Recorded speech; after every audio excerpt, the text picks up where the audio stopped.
Hi friends, నమస్తే అందరికి.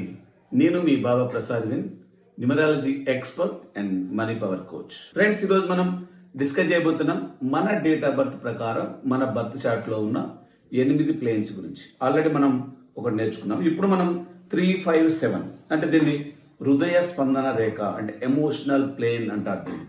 హృదయ స్పందన రేఖ, ఇవన్నీ కూడా బలరేఖలు. మనకి 8 బలరేఖలు ఉంటాయి మన యొక్క ఈ లోష గ్రేడ్ ప్రకారం మన బర్త్ చార్ట్ ఏర్పడ్డప్పుడు. ఫ్రెండ్స్, దీంట్లో ఎవరైతే ఈ 357 కలిగి ఉన్నారో వీళ్ళు చాలా ఎమోషనల్ పర్సన్స్. చాలా అంటే చాలా. 357 తర్వాత వీళ్ళు ఎవరైనా మోసం చేసినా కూడా వాళ్ళని క్షమిస్తూ ఉంటారు. గడిగడికి ఎన్నిసార్లు మోసపోయినా కూడా వీళ్ళు మారరు. కారణం ఏంటంటే వీళ్ళు ఎమోషన్ ప్లేన్ అలా చెప్తుంది. సో క్షమించేసి అంతే. సో చాలా మంది మోసం చేసిన వాళ్ళు కూడా మళ్ళీ రీకనెక్ట్ అవుతూ ఉంటారు వీళ్ళకి. దానివల్ల వాళ్ళకు వాళ్ళు ప్రవర్తన మార్చుకొని మనకు రావాల్సిందే, కానీ వీళ్ళు మాత్రం వాళ్ళని ఎట్టి పరిస్థితుల్లో ద్వేషించారు.